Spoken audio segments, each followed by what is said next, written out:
जननीं शारदां देवीं रामकृष्णं जगद्गुरुं पादपद्मे तयो श्रित्वा প্রণমামি মুহুর্মুহু।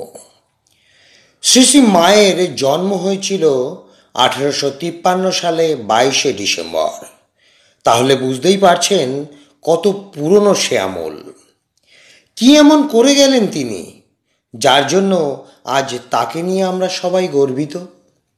সেই কথা বলবো আজ অল্প কথায়, যা আজ দেশের জ্বলন্ত বিষয়।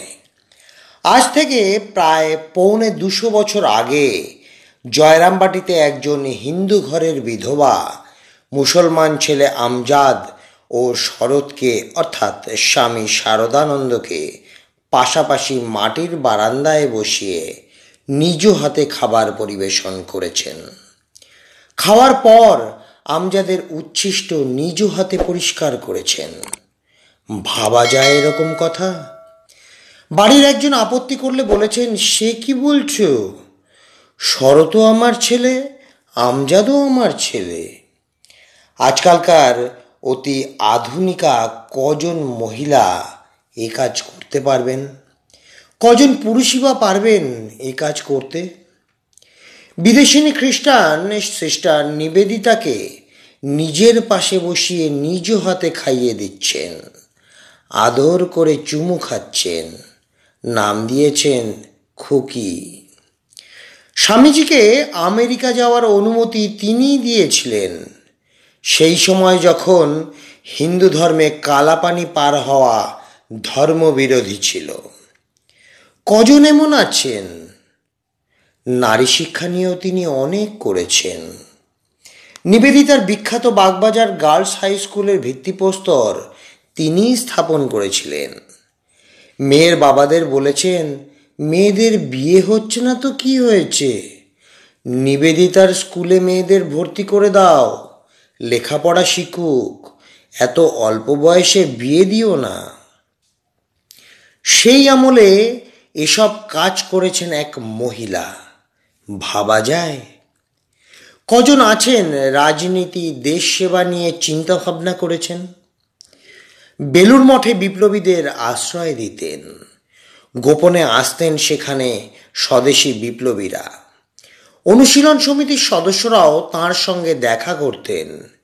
কজনের নাম বলছি: অরবিন্দ ঘোষ, বিপ্লবী বাঘা যতীন, অনুশীলন সমিতির প্রিয়নাথ দাশগুপ্ত, বাংলার প্রথম মুখ্যমন্ত্রী ডক্টর প্রফুল্লচন্দ্র ঘোষ প্রমুখ আরও কত স্বাধীনতা সংগ্রামী প্রায়ই বেলুড় মঠে তাঁর সঙ্গে দেখা করতে আসতেন।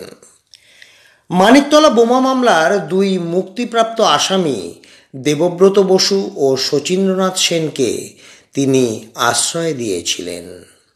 তখন তিনি সংঘজননী প্রধান। ইংরেজ আমলে কতকটা সাহস তিনি দেখিয়েছেন। দেশকে কত ভালোবাসলে এ কাজ করতে পারেন একজন মহিলা। ইংরেজ সরকারের পুলিশ বেশ কয়েকবার বেলুড় মঠে হানা দিয়েছে, সব ইতিহাস হয়ে আছে। কজন আছেন সংস্কৃতি ভাবনা নিয়ে চিন্তা করেছিলেন, সমাজের অবহেলিত মানুষদের বুকে টেনে নিয়েছিলেন, ভালোবাসতেন স্টার থিয়েটারের অভিনেতা অভিনেত্রীদের। তার কাছে আসতেন নটি বিনোদিনী, তারা সুন্দরী প্রমুখ সেকালের সব বিখ্যাত অভিনেত্রীরা। পতিতালয় থেকে ওরা থিয়েটারের জগতে এসেছিলেন, কিন্তু তিনি তাদের বুকে টেনে নিয়েছিলেন। আর গিরিশ ঘোষকে তো খুবই ভালোবাসতেন, গিরিশের বাড়িও গেছেন কয়েকবার। কজন পারবেন সেই আমলে এসব কাজ করতে? তাই তো তাঁর ছবির সামনে দাঁড়ালে কবির একটা গানই শুধু মনে পড়ে: আমার মাথা নত করে দাও হে তোমার চরণ ধুলার তলে। গভীর শ্রদ্ধা ও প্রণাম রইল এই মায়ের ওপর। তথ্যসূত্র শতরূপে সারদা, সম্পাদনা স্বামী লোকেশ্বরানন্দ মহারাজ। জয় মা সারদা, জয় মা সারদা, জয় মা সারদা।